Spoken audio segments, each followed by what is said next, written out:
and further pray for an end to the prolonged dry spells which are being experienced in some parts of the country. Professor Mutharika quotes the Holy Scripture of 2 Chronicles 7 verse 14, which reads, "If my people who are called by my name shall humble themselves and pray and seek my face and turn from their wicked ways, then I will hear from heaven and I will forgive their sin and will heal their land."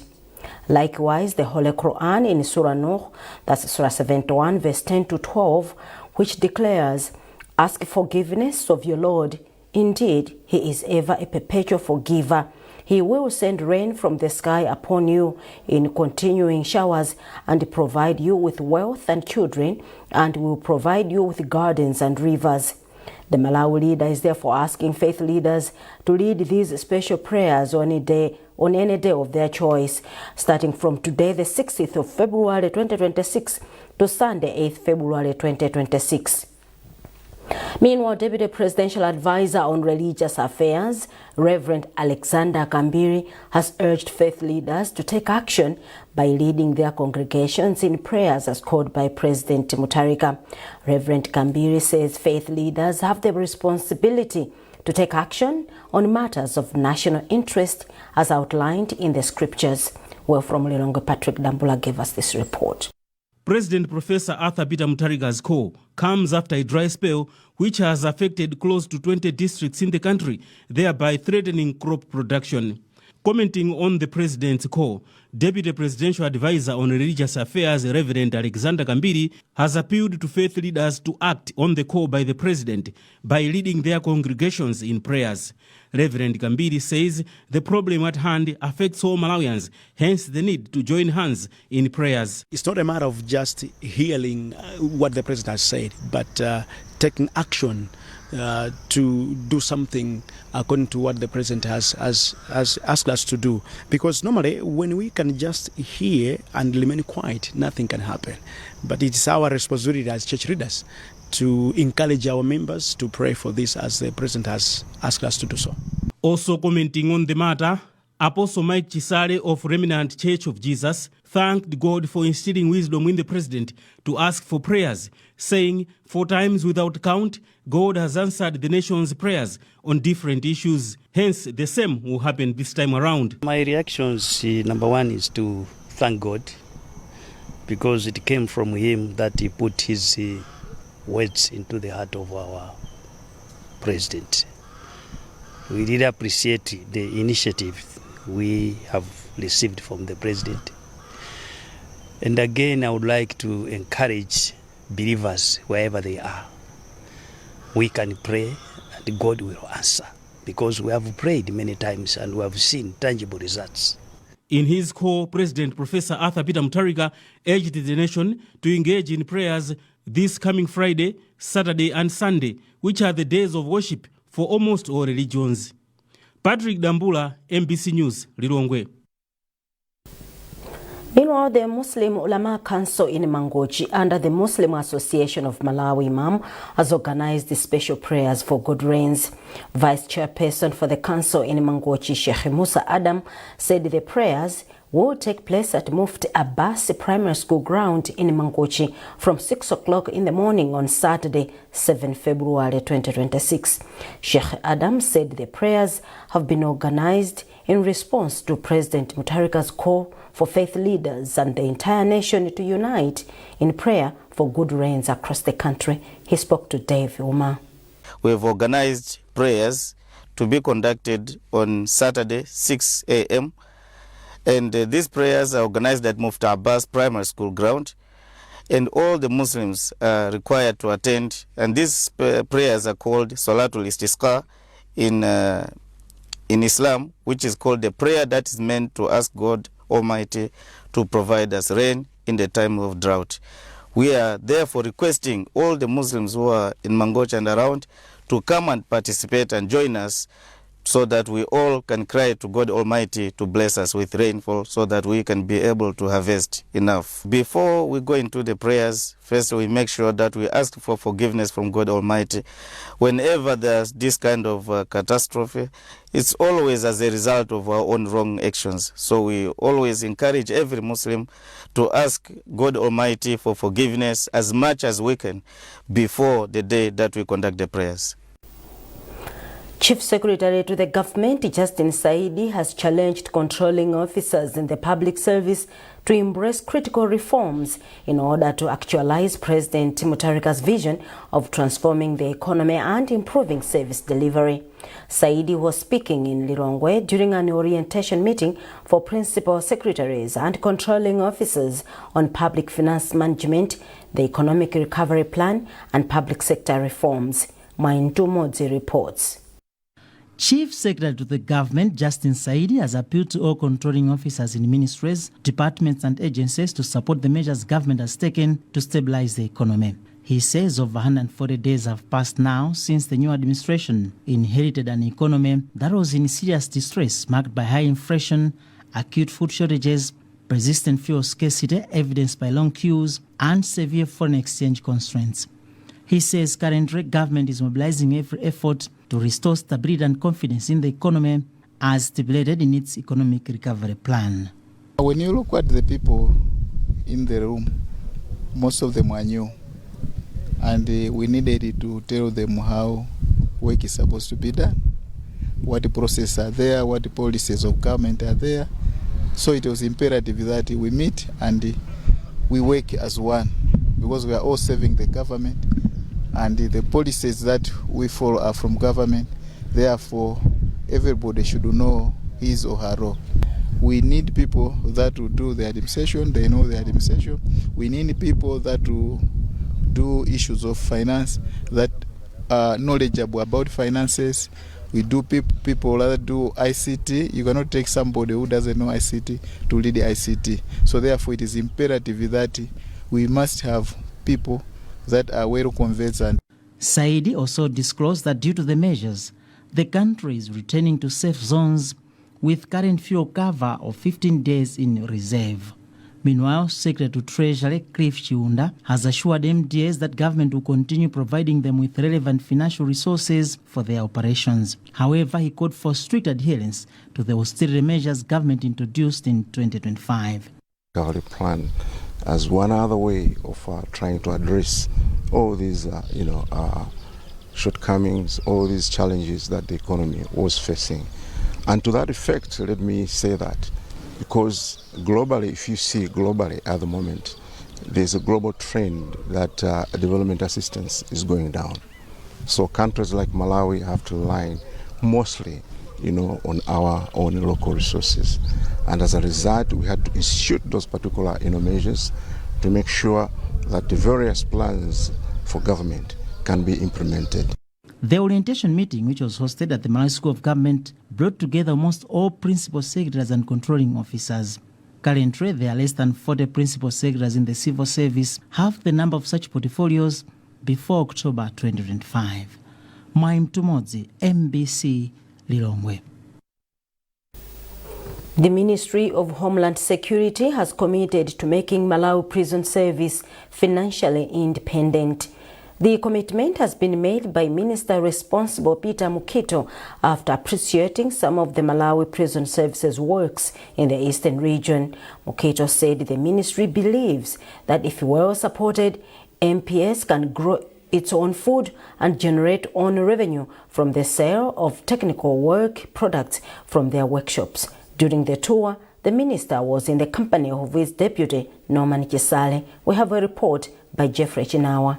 The tour started with a visit to the Eastern Region Prison headquarters before touring Zomwe Central Prison and Impupu Prison farms. In all the formations, the two ministers appreciated the operations of Malawi Prison Services, and these included imparting of technical skills to prisoners and growing of crops for the department. The minister then made an assurance that his ministry will provide all necessary support to ensure that the department is benefiting from the sales of products they are producing.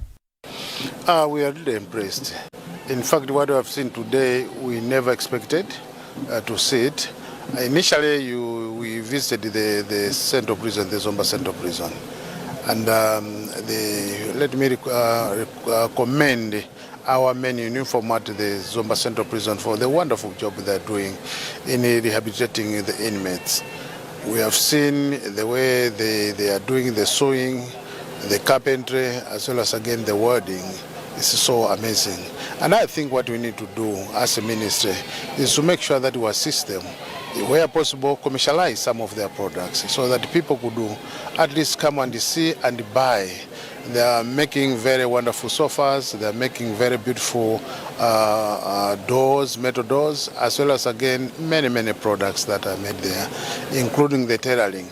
And we have the view that perhaps we can also utilize the tailoring services to make uniforms for the police as well as again for the immigration. It's so we are impressed. Meanwhile, the minister has also pledged to engage other stakeholders in the quest to uplift the welfare of prison officers.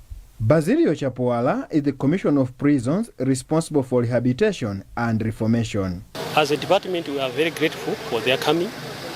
It is one of the an indication that they are giving us consideration, and we are part of the priority departments for them when they are doing their jobs as ministers. At the Zomwe Central Prison, inmates are honing skills that include welding, carpentry, and tailoring, while their counterparts at Mpupu are into farming. Jeffrey Shinawa, MBC, Zomba. Government has described Malawi Biomass power plant as a key investment in Malawi's renewable energy drive. Minister of Energy Jean Matanga said this after touring the power plant at Chikangawa in Mzimba, which generates 10 megawatts of electricity using wood waste.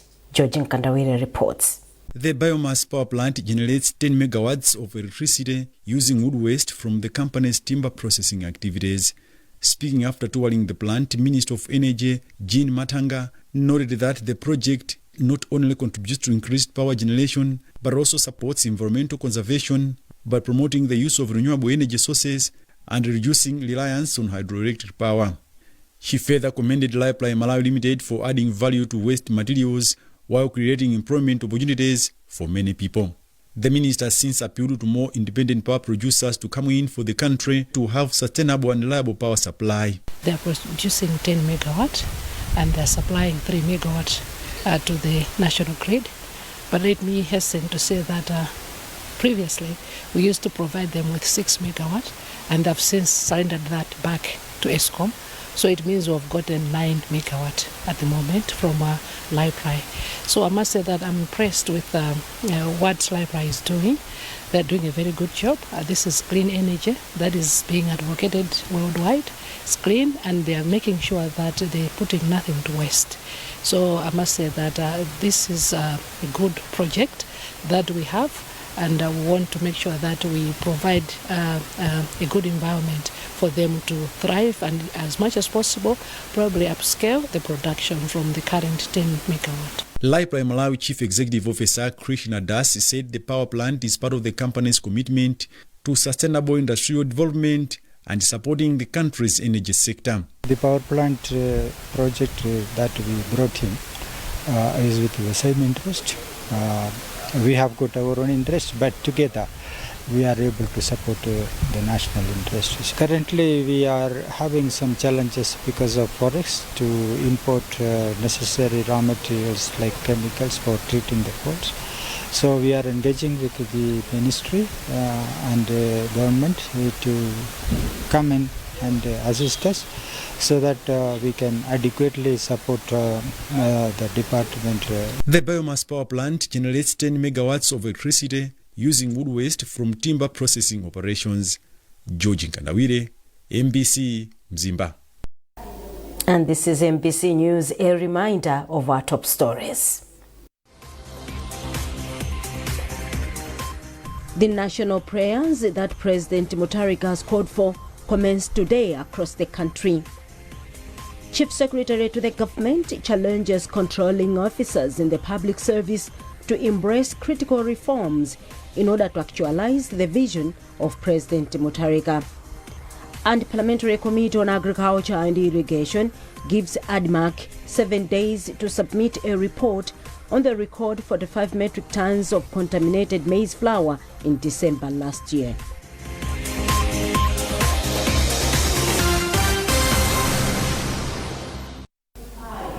Welcome back.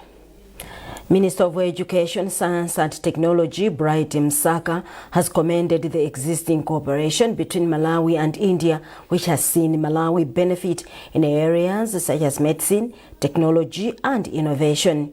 Msaka made the remarks in Lero during an education exhibition organized by the Indian High Commission dubbed Study in India. Charles Wahara reports. According to the Minister of Education, Science and Technology, Bright Msaka, India has effectively utilized education, particularly institutions of higher learning, to advance in many years. He therefore called on Malawians to take advantage of the existing cooperation between the two countries to access education in Indian universities so that they can acquire knowledge to develop the country in various sectors. Msaka noted that India continues to support Malawi in key areas such as medicine and technology, adding that this impact is evident through the growing number of young Malawian men and women studying in Indian institutions of higher learning. The minister said this is one of the reasons the current administration is promoting free secondary education to ensure citizens are equipped with relevant skills needed for national development. India is extremely well known in science and technology, and we encourage our young men and women to pursue studies in science and technology because the world of tomorrow will be science-based. So I was happy to be part of this and thank the Indian government, especially for facilitating this occasion, but also to thank the universities for offering the various scholarships and opportunities that have been explained. I would like to encourage the students to go around the exhibits and get a feel of what opportunities exist. The scholarships are available so that they can be applying to go and study in India. Meanwhile, Indian High Commissioner to Malawi, Amaralam Gujra, commended the Malawi government for creating a conducive environment that enables citizens to access education both locally and internationally. Gujra disclosed that as part of strengthening bilateral cooperation, the government of India has increased the number of scholarships offered to Malawi from 20 to 30 per year. This event promotes the India as an education destination. As I have mentioned that India, as a global south important country, we always believe in sharing the knowledge, expertise and domain know-how with our global south partner countries, including Malawi also. Susan Namangale, one of the Malawians who obtained her Master of Business Administration, MBA, from Indira Gandhi University in New Delhi, India, described the opportunity as life-changing and encouraged fellow Malawians to pursue such opportunities. My experience with India has been, it started from there, when I did my MBA, and then with my chess exploits. I've been to India several times. I love the culture. The level of education is incredible. And I think the skills that I have gained from, learning at the university in India has been great. 3 Indian-based universities participated in the Education Expo. Charles Wahara, NBC News, Lilongwe. The Parliamentary Committee on Agriculture and Irrigation has given Admarc Limited 7 days to submit a report on the record 45 metric tons of contaminated maize flour in December last year. The committee's chairperson, Anthony Kamoto, said this when members of the committee toured Admarc Limited head office in Blantyre to appreciate the operations of the state grain trader. Chisomo Break reports. Kamoto said that the committee wanted Admarc to explain what caused the contamination of the maize flour in July last year, at a critical time when Malawians needed it the most. We've asked them to give us a report on what happened. And we are very serious about it as a committee because, rotten maize, rotten flour, when the nation, people out there want the same maize, We've told them to give us a report, and a well-detailed report for that matter. We want to know what happened, who made that decision, what went wrong, and somebody else possibly should be held accountable for that. So those are the major issues which came out, and we also talked to them, discussed with them on their way forward. Because we have a lot which can happen. Admarc can do a lot. They can do better. Admarc is an organization which should feed this nation. Commenting on the matter, Admarc Limited Chief Executive Officer Ben Bodolo expressed commitment to submitting the report as soon as possible, noting that it is one of the administrative mandates. However, Bodolo said the quality of maize flour sold in Admarc markets remains high, citing the December withdrawal of 45 metric tons of flour followed routine inspections, which detected packaging defects that led to contamination. Well, I was still checking on my own that there are some slippages in terms of the processes of that flour, because the company which was milling our flour is also running the same business of selling flour. So it has got its own maize milling for flour and our maize milling for flour as well. So at that point, I said this is a high risk. We should not do that. If we want to mill flour, let's see, have our own company, or alternatively, let's see, hire to a person who is not heavily involved in the business of selling flour of maize. Admarc has since assured the public that it remains committed to supplying safe, quality and affordable products with strengthened quality control measures nationwide and beyond the borders. At the end of the visit, the Parliamentary Committee on Agriculture and Irrigation said it will lobby Parliament to increase budgetary allocation to Admarc, noting that low funding is negatively impacting its functions. Chisomo Break, MBC News, Blantyre. People from Traditional Authority Ngolongoliwa in Tiolo have commended government for assisting them with maize as they face food shortages.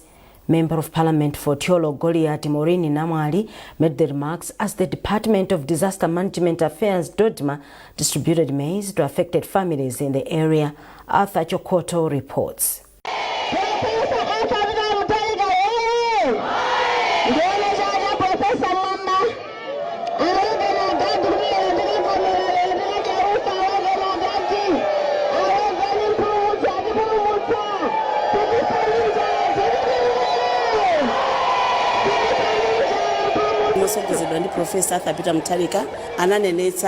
Member of Parliament for Cholo Goliath constituency, Morini Namwali, says about 12,500 people in her constituency have been affected by the hunger situation. Speaking during the distribution of maize by the Department of Disaster Management Affairs, DODMA, Namwali commended President Professor Adhabita Mutharika for what she described as fulfilling his commitment that government would not allow people to die of hunger. She said the assistance demonstrates Professor Mutharika's resolve to support Malawians affected by food shortages throughout the country.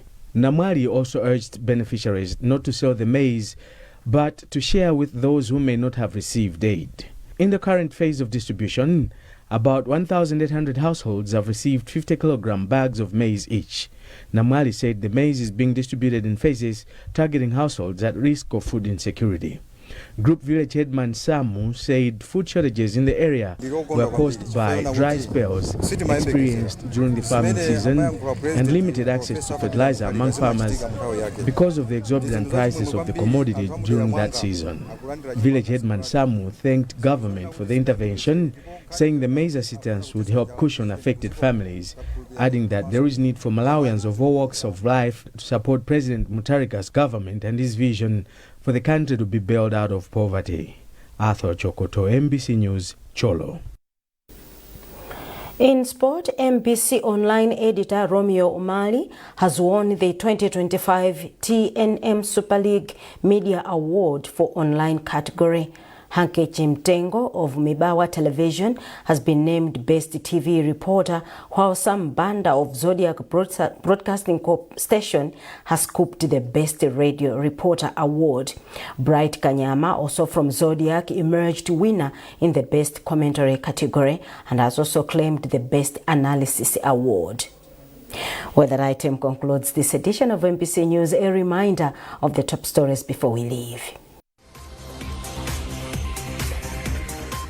The national prayers that President Mutharika has called for commenced today across the country. Chief Secretary to the government challenges controlling officers in the public service to embrace critical reforms in order to actualize the vision of President Mutharika. And Parliamentary Committee on Agriculture and Irrigation gives Admarc 7 days to submit a report on the record 45 metric tons of contaminated maize flour in December last year.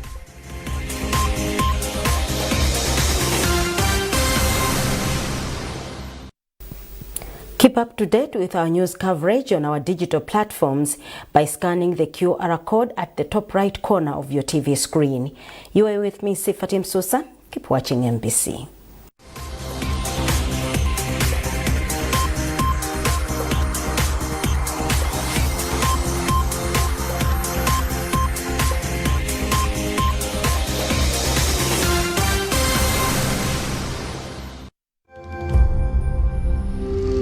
At the heart of Malawi's development story, in line with our 2063 aspirations, is a community voice that engages duty bearers in meaningful conversations that empower and give hope. For over 20 years, MBC's Development Broadcasting Unit, an arm of MBC, has worked with development partners in